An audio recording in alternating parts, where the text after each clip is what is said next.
Praise God. Hallelujah. Good evening. Praise God.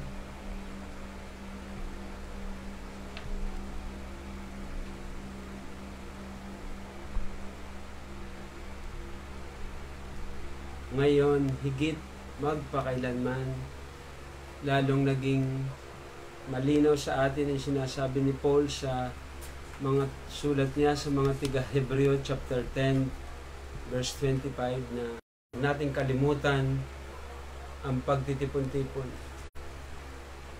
at tayo ay magpalakasan, encourage one another, sapagkat nalalaman natin na napakalapit na ng pagbabalik ng ating Panginoon. Praise God. Hallelujah. Jesus.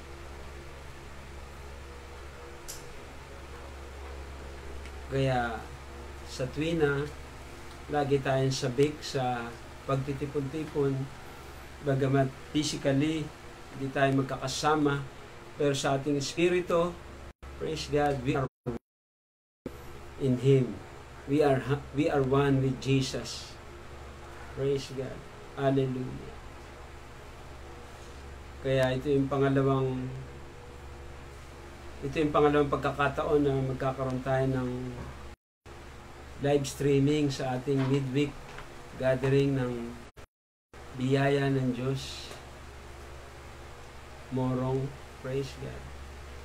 Kagalakan ko po na tayo ay tuloy ating fellowship, tuloy-tuloy sa panalanginan, sapagkat ang ating pong kalakasan kapag po tayo ay nasa presensya ng Panginoon.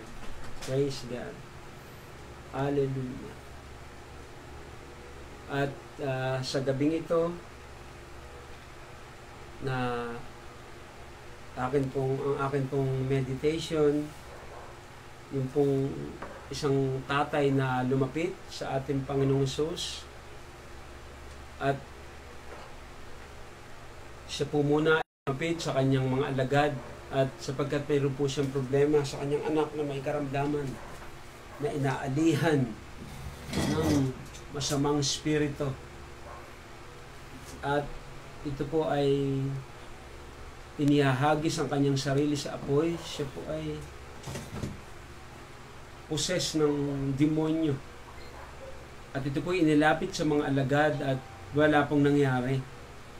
At lumong-lumo po yung tatay na lumapit sa ating Panginoon at ang sabi, ang aking anak ay inaalihan ng mga samang espiritu, subalit hindi siya nakalaya nang siya ilapit ko sa aking mga alagad.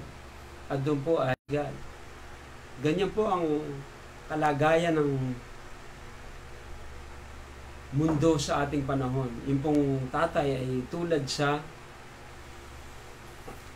kalagayan ng mga tao sa ating panahon. The world, ang mundo po, they are in desperate condition. The world is in desperate condition. At ang simbahan po, tayo po yun. Tayo po yung naatasan, ang simbahan po ang naatasan na maging kasagutan sa pangangailangan ng mundo. The church, we are the agent of change. Tayo po yung naatasan ng Diyos, ang simbahan po na tayo po yung magiging sagot sa panalangin. Praise God. At ito po ay sa pamamagitan ng banal na Espiritu. Napakahalaga po ng banal na Espiritu. We cannot afford to live one day without the Holy Spirit. Kapag po wala ang banal na Espiritu sa ating buhay, tayo po'y mananawa sa pananalangin. Tayo po'y mapapagod sa pakikipagrelasyon sa Diyos. Kailangan po natin ng apoy ng Espiritu ng Diyos. Hallelujah. Kaya naalala ko po yung 7 sons of Sceva na ito po ay inaalihan ng demonyo. At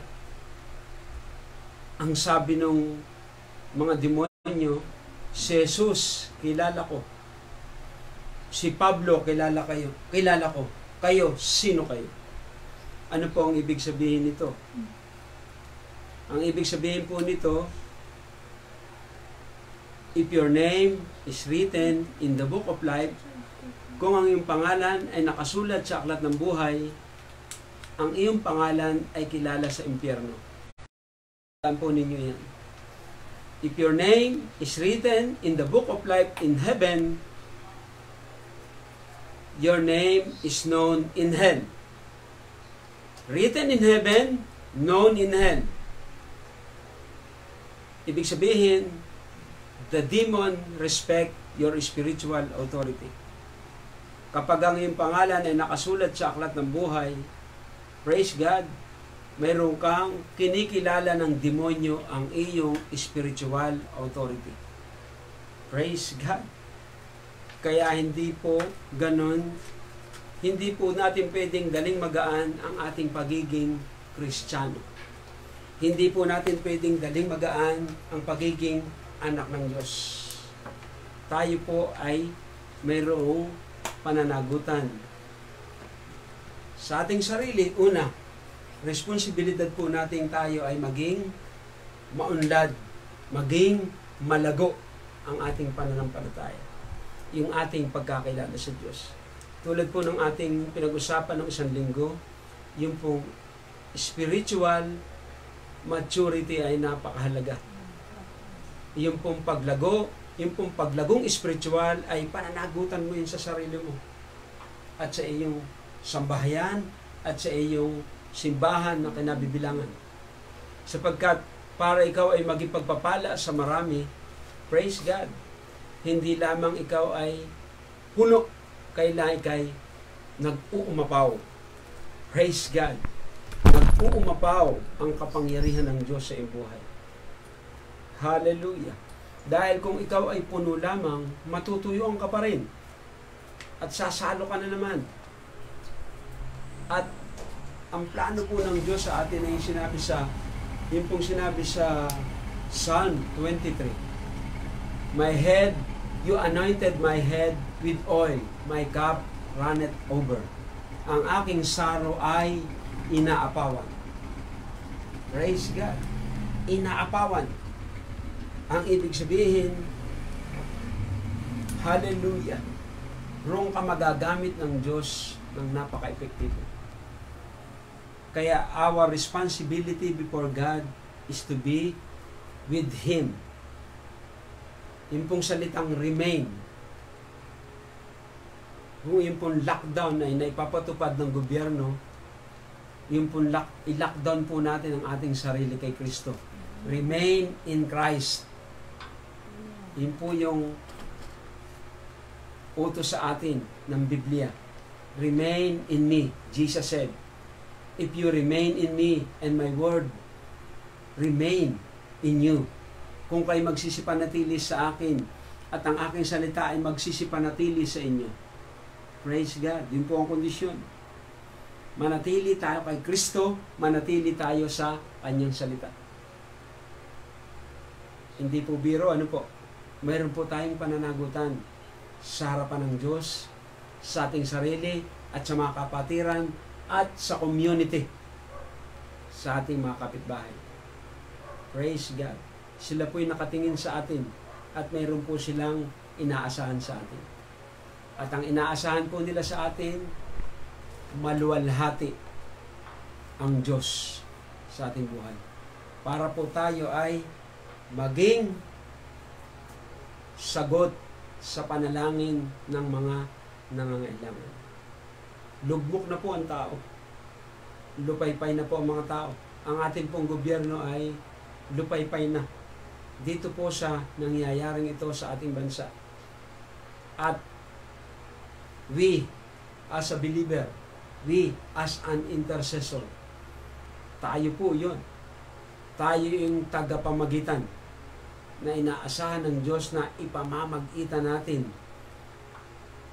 ang ating bayan, ang ating bansa at ating idadain sa ating Panginoon. Praise God. Tandaan natin, mayroong humirang sa atin. Yun po sinabi sa John chapter 15 verse 16. You have not chosen me, but I have chosen you and ordained you. Hindi ninyo ako hinirang, subalit kay aking hinirang upang kayo magsiyaon, upang kayo magsihayo at magsipamunga at magsipanatili ang inyong mga bunga. Kaya tingnan po ninyo yung inaasahan ng Diyos sa atin. Ano po? May inaasahan po ang Diyos sa atin. Tayo po ay mamunga. Tayo po ay maging fruitful. At yan po ang unang-unang sinabi niya sa tao. Be fruitful and multiply and replenish the earth. Ang tinutukoy po roon ay kayo'y magpalaanakin. Kalatan ninyo ang lupa. Kayo'y mangagpakarami. Ang Diyos po ay nagsimula lamang kay Adan hanggang sa panahon ni Abraham, hanggang sa ating panahon. Pero hindi lamang po ito pagpaparaming pisikal. Ito rin po ay pagpaparaming espiritual. Ang inaasahan po ng Diyos sa atin ay tayo magpalaanakin. Hallelujah. Tayo ay maging influence dito sa lupa. Ang taas po ng expectation ng Diyos sa simbahan dahil isinugo po niya sa atin ang kanyang Holy Spirit. Ipinadala po niya sa atin ang banal na Espiritu. Pagkatapos po na ang Panginoong Hesus ay mabayubay sa krus ng Kalbaryo, ang mga sumampalataya sa Kanya, dati po ito po ang katawan ng tao ay marumi. Dati po ang tao po ay sa harapan ng Diyos ay makasalanan. Pero dahil po sa pagkabayubay ng ating Panginoong Hesus, ang lahat po ng sumampalataya sa Kanya, ang atin pong katawan ay pinaging banal. Pinaging banal po tayo. At yun po ay naging sapat upang tayo panahanan ng Espiritu ng Diyos. The Holy Spirit is resident to every believer. Nananahan ang Espiritu ng Diyos sa bawat sa atin. Hallelujah. Oh Jesus. At napakahalaga po, lagi po tayong nagpapakumbaba. Lagi po nating ayusin ang ating puso at ang ating isipan. Kapag po tayo nagsisimula ng magmataas, magsimula po tayo uling siyasatin ang ating mga sarili. Praise God. Siyasatin natin ang ating mga sarili. Ang sisiyasat po niyan ay ikaw at ako, personal. Personal natin siyasatin ang ating mga buhay sa harapan ng Diyos. Sapagkat kapag po yung apoy ng banal na Espiritu ay nagsimula ng lumamlam, mahihirapan po tayo. Mahihirapan po tayo. Tatabangan po tayo sa buhay ng panalangin. Tatabangan po tayo sa paglilingkod sa Panginoon. Kaya po tayo nakapagpapatuloy sa alab ng panalangin at pagtitipon-tipon, yun po ay kagagawan lamang ng banal na Espiritu. Wala po akong magagawa. Wala po tayong magagawa ang sino man sa atin. Praise God. It is only by the power of the Holy Spirit. Oh, napakabuti ng Diyos. Noon sa panahong ang pakiramdam mo, ikaw ay ayaw mong manalangin, lalo kang manalangin. Noon sa panahon na nibuklat ng Biblia ay hindi mo na magawa, bagamat kalapit mo ang Biblia ay hindi mo na mabuksan, something is very wrong. Ang banal na Espiritu po ay napighati. Alam po ba niyo ang banal na Espiritu ay napipighati? Sumasama po ang loob ng banal na Espiritu. Na-open po siya. Kanino pa siya na-open? Kapag po malakas ang laman. Kapag po malakas ang laman, na-open po siya. At siya po'y umiiyak. Grieve not. Yun po ang ginamit na salita. Grieve not the Holy Spirit of God. Huwag ninyong pighatiin ang Espiritu ng Diyos. Napakahirap po pagka po ang banal na Espiritu ay napighati. Hallelujah. Ang hirap po. Napakahirap po. Madaling makipag-fellowship sa kapwa-tao, sa kapatiran. Yan po'y madali. Pero yung pong fellowship sa Diyos, yun po ang pinakang mahalaga. Yun po yung pinakamataas na pakikipag-fellowship. At yun po ang gawain ng banal na Espiritu. Kaya, buong tapang na dumalangin si David, ang sabi niya, "Search me, O God, and know my heart today." Siyasatin mo ang aking puso, Panginoon. Alamin mo kung mayroong masamang haka ang aking puso. Hallelujah. Ang madalas na ikinapipigati ng banal na Espiritu ay kapag tayo ay gumagawa na ng hindi nakapagbibigay lubid sa Diyos. Kapag po tayo gumagawa na ng kasalanan at ang banal na Espiritu, siya po yung nagko-convict sa atin at nagsasabi sa ating repent. Pero hindi po tayo nagre-repent at tayo ay nagpapatuloy sa katigasan.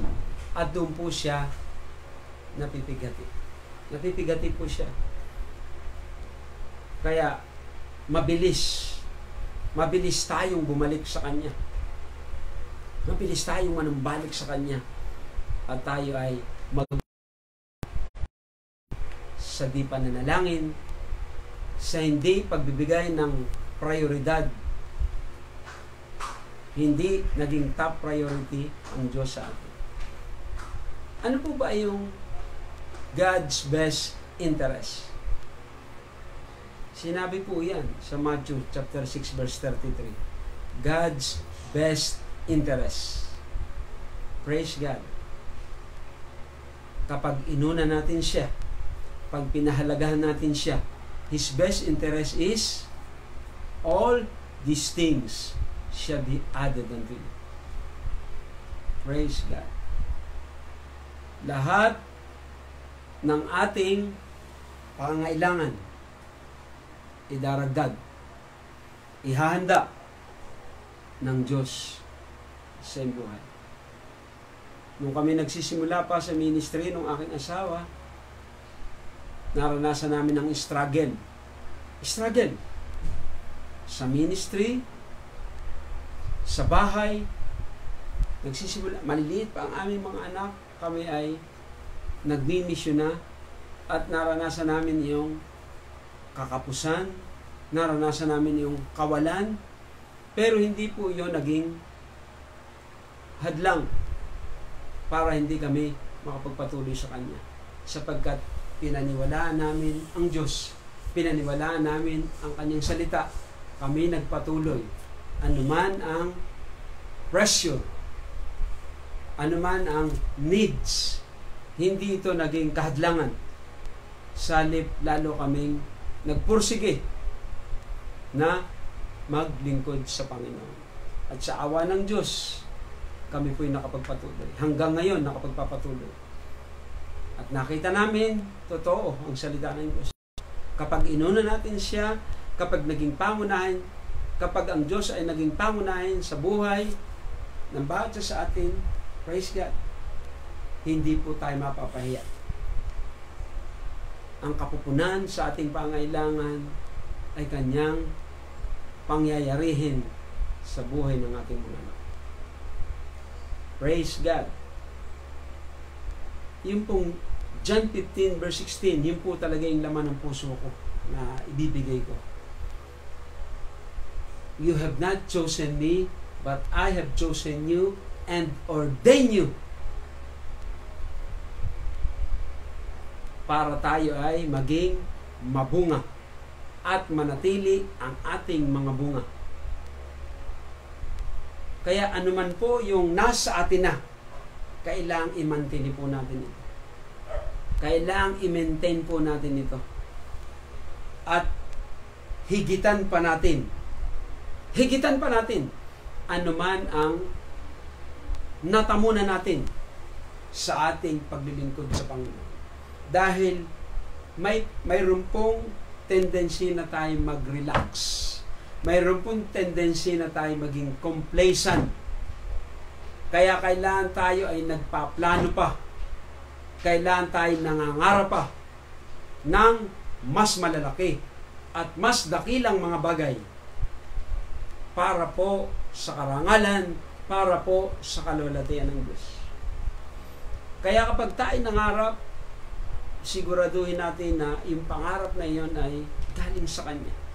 Sapagkat siya ang humirang sa atin, siya ang tumawag sa atin, at ang expectation ng Diyos sa atin ay tayo ay maging napakabunga. Tayo maging fruitful. At kalata natin ang buong lupa. Ibig sabihin, ikaw ay magiging influence in your generation. Sa iyong henerasyon, ikaw ay magiging influence. Hallelujah! Mayroong humirang sa iyo. Mayroong tumawag sa iyo, mayroong pumili sa iyo, ang Panginoong Hesus. At ang expectation niya sa iyo, praise God, siya ang iyong audience. Siya ang iyong audience. At siya ay natutuwa, at siya ay nalulugod, at siya ay galak na galak. Kapag ikaw ay nakikita niyang nagiging maunlad sa iyong pagtitiwala sa Diyos, ikaw ay lumalaki, gumugulang sa pananampalataya. Praise God. Hallelujah. Kaya yung sinimula ng Diyos sa iyo, tandaan natin, yan ang sinabi ni Paul. He who began a good work in you, He will fulfill it into completion until the day of our Lord Jesus Christ. Ano po ba yung until the day of our Lord Jesus Christ? Hanggang sa tayo ay sumalubong sa alapaan. Ang hirap po kapag wala pang napapatunayan ay ikaw ay nanghihina na. Wala ka pang nagagawang kabayanihan, pero tila baga ikaw ay napapagod na. Tandaan natin, ang nakakikilala sa Diyos ay gagawang may kabayanihan. They that know their God shall do exploits. Shall be strong. Ang nakakikilala sa Diyos ay magiging malakas at gagawang may kabayanihan. Praise God. Hallelujah. Kaya kahit po si Paul nung kainitan po niya sa ministry, praise God, ang sabi niya, hindi sa sinasabi kong ako'y ganap na. Ibig sabihin, sa kabila ng rami niyang naranasang tagumpay, sa kabila ng raming naranasan niyang breakthroughs spiritually, hindi po siya tumigil doon. Hindi po siya tumigil roon at hindi po siya naging relax. Hindi po siya naging complacent.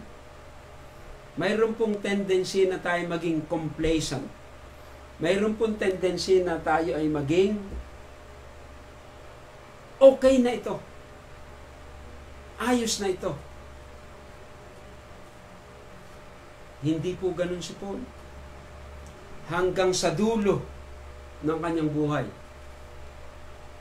Praise God.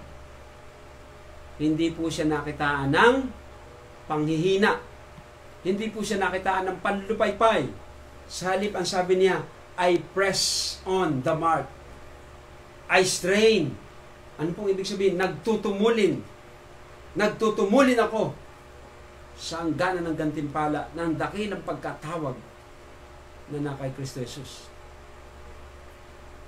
At yun rin po, makikita natin sa Panginoong Jesus. Nung siya po ay mapuspos ng banal na Espiritu, ang unang-unang niyang hinarap ay si Satanas. At paano po niya naharap si Satanas? Salita po ng Diyos. The Word of God and the power of the Holy Spirit. Yun po ang kanyang naging susi. Kaya tingnan niyo mga kapatid, kapag po tayo walang salita ng Diyos, hindi po tayo magtatagumpay. Kapag po hindi tayo puspos ng banal na Espiritu, hindi po tayo magtatagumpay. At pagkatapos po niyang harapin si Satanas, hindi po niya sinabing, I'm tired. Hindi po niya sinabi. Hindi po niya sinabing, I will go on vacation. I am tired. Ano po ang sabi pagkatapos noon? Nang siya bumaba sa Mount of Temptation, anong sabi sa Biblia? Siya'y puspos ng banal na Espiritu at siya'y puspos ng kapangyarihan. Filled with the Holy Spirit and filled with power. At yan po ang kailangan natin. Puspos ng banal na Espiritu at puspos ng kapangyarihan. Puspos ng salita ng Diyos at puspos ng kapangyarihan ng banal na Espiritu. Kaya po niya natapos ang kanyang assignment. Praise God. Hallelujah. Hindi po ito sarami ng iyong karanasan. Hindi po ito sarami ng iyong natuklasan. Ito po ay sa pamamagitan lamang ng kapuspusan ng kapangyarihan ng banal na Espiritu. Para po matapos natin yung sinimulan ng Diyos sa atin. Hindi po tayo makapagre-relax. Hindi po tayo pwedeng magpapetex-petex. Hindi pwede po tayong magpatubay-tubay. Praise God. Sabi nga po, part-time Christian cannot defeat the full-time devil. Hallelujah. A part-time Christian cannot defeat a full-time devil. Praise God. Hindi po tumitigil ang demonyong si Satanas. Hindi po siya tumitigil. Kung iniisip mong walang demonyo at walang Satanas, you are deceived. Mayroon pong kaaway. Mayroon pong manunukso. At hindi siya gumigipap. Ang akala niya, ikaw ay kanya pa rin.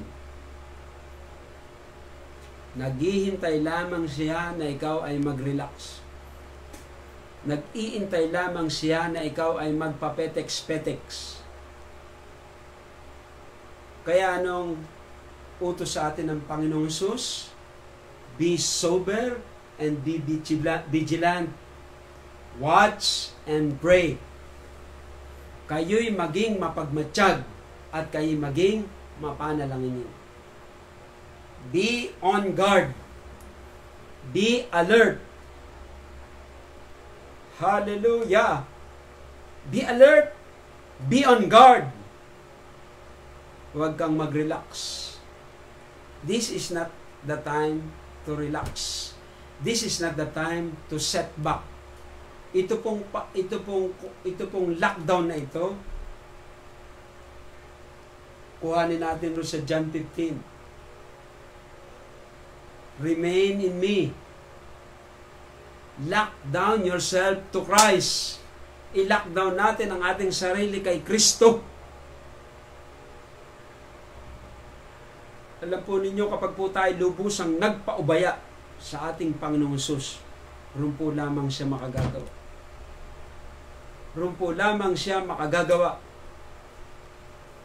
Kapag lubusan po nating ipinaubaya ang ating mga sarili sa Kanya. Wala pong ibang paraan. Si Jesus mismo ang nagsabi, if anyone follow me, deny yourself, carry your cross. Ang sino mang nais maglingkod sa akin, ang number 1 pong requirement ay deny yourself. Kaya kung hanggang ngayon, sarili mo pa rin ang nasusunod, it is impossible to serve Him. Hindi ka makapaglilingkod sa Kanya kung hanggang ngayon ikaw pa rin ang nasusunod sa sarili mo. Kung hanggang ngayon ang pangangatuwiran mo pa rin ang nasusunod. Ang nakararanas po ng kalwalatian ng Diyos ay yung pong lubusang na isuko ang kanyang sarili kay Kristo. Hallelujah. To defeat the works of the flesh, surrender. To defeat the works of the devil in your life, surrender. Tapong iba. You cannot defeat the flesh. You cannot defeat the devil without total abandonment. Without total surrender. Hindi po natin kaya. Wala tayong magagawa sa ganang ating mga sarili.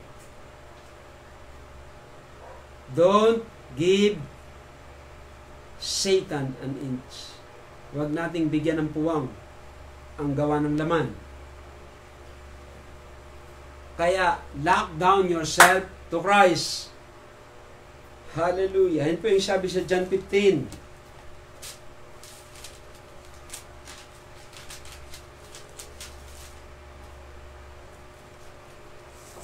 I am the true vine, and my Father is the husbandman. Every branch in me that beareth not fruits, He taketh away. Ako ang tunay na puno ng ubas, at ang aking Ama ang magsasaka. Ang bawat sanga na sa akin na hindi nagbubunga ay inaalis niya. At ang bawat sanga na nagbubunga ay nililinis niya upang lalong magbunga. Verse 4, kayo'y manatili sa akin at ako'y sa inyo, gaya ng sanga na di makapagbunga sa kanyang sarili, maliban na nakakabit sa puno. Gayon din naman kayo, maliban na kayo'y manatili sa akin. Ako ang puno ng ubas, kayo ang mga sanga. Ang nananatili sa akin at ako'y sa kanya ay siyang nagbubunga ng marami, sapagkat kung kayo hiwalay sa akin, wala akong magagawa. Kung ang sino man na hindi manatili sa akin ay siya'y matatapong katulad ng sanga at matutuyo at mga titipunin at mga ihahagi sa apoy at mga susunog. Kung kayo magsisipanatili sa akin at ang mga salita ko'y magsisipanatili sa inyo, ay hingin ninyo ang anumang inyong ibigin at gagawin sa inyo. Praise God.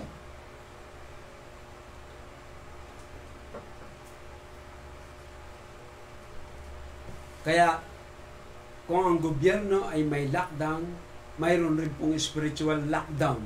At yun po yung John 15. Lock down yourself to Christ. Hallelujah. Masasayang po ang maghapon natin kapag po hindi natin sinunod ang John 15. Gugugulin po natin ang ating oras sa walang kapararakan, sa buhay na hiwalay sa Diyos. Anong klaseng buhay ang ating magiging buhay kung tayo hiwalay kay Kristo? Walang kwenta, walang buhay, walang tagumpay, walang kaligayahan. Praise God. Hallelujah. Lock down yourself to Christ by total surrender. By total surrender. Ito po yung sikreto para madaig natin ang laman. Sikreto para madaig natin ang lahat ng panunokso na ginagawa ng dyablo sa ating buhay. Remain in me. My words remain in you. Manatili kayo sa akin. Manatili kayo sa aking salita upang kayo magbunga ng marami.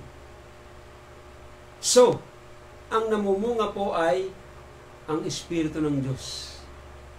Saan po manggagaling ang bunga? Sa puno. Sino bunga? Sino ang puno, tunay na puno? Si Jesus. Ang gagawin po lang natin ay manatili sa Kanya. Manatili sa Kanya. Magpatuloy sa Kanya. Huwag humiwalay sa Kanya. Kailangan po ito ay buhay natin. Hallelujah. Huwag po nating hayaan na sa araw-araw ng ating buhay, hindi natin bibigyan ng pagkakataon ang Diyos sa atin. Hindi po nagbibiro ang jablong si Satanas. Kitang-kita natin yung nangyari sa Lebanon, sa Beirut. Halos ma-wipe out po yung isang syudad.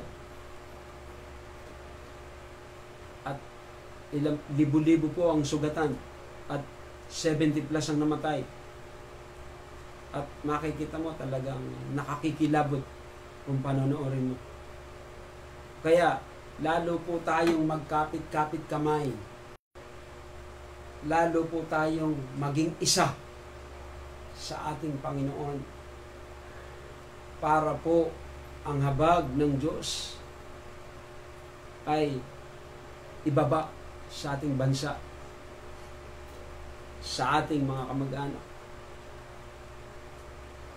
Huwag po nating hayaan na tayo maging katulad ng mga di mananampalatayang nagpapanik at nalilito.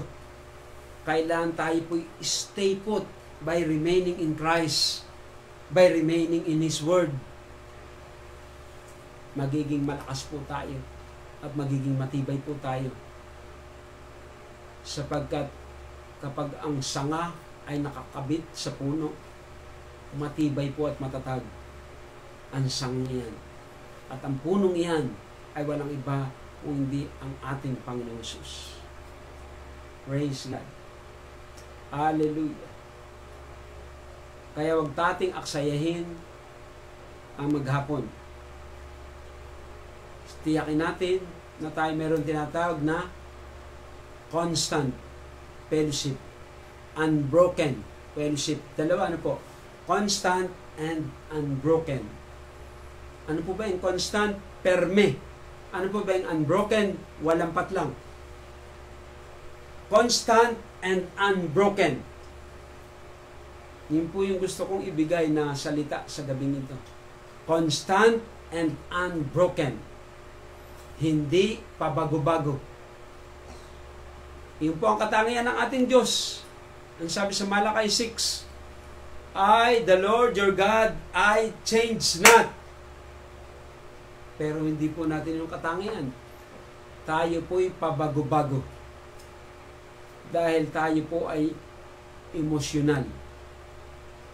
Mayroon po tayong emotion. Ang Diyos rin po ay may emotion, pero hindi siya emotional. We are too emotional. We are too moody. But God is not moody. God is steady. God is constant. Constant po ang ating Diyos. The same, yesterday, today, and forever. Anong ibig sabihin? Unchanging. Unchanging God. Yun po ang ating pinaglilingkurang Diyos. At ganun po ang gusto ng Diyos sa atin. Tayo ay unchanging. Constant. Permihan. Unbroken. Hallelujah. Kaya atin pong ayusin. Yung pong topic natin ng linggo, ang ating puso at ang ating isipan. Kailangan tayo nananalo. Saan? Sa digmaan, sa kaisipan. We must win the battle. Battle of our mind and battle of the tongue. Hallelujah. Praise God. Kailangan po na ang ating dila ay puspos at anointed ng banal na Espiritu. Hallelujah. Hindi na po ako magpapakahaba. Hindi ko naman po kailangan maging mahaba. Ang mahalaga po, ma-deliver sa inyo ang salitang ito upang tayo ay masustinihan ng kalakasang espiritual hanggang sa dulo. Alin ba yung dulo? Yung kanyang pagpapakita sa alapap, yun po yung dulo. Until the day of our Lord Jesus Christ. Thank you, Father. Thank you, Jesus. Thank you, Holy Spirit. Salamat po ng mga kapatiran na tumuon sa live streaming na ito. Pagpalain mo po sila, i-bless mo po sila, ang kanilang pamilya ay maging matibay, maging matatag. Remain in Jesus Christ. Mula ngayon at hanggang sa pagpapakita ng ating Panginoon sa harapan. We give you all the glory. We give you all the honor. In Jesus' name. Amen. Thank you. Praise God.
sa buhay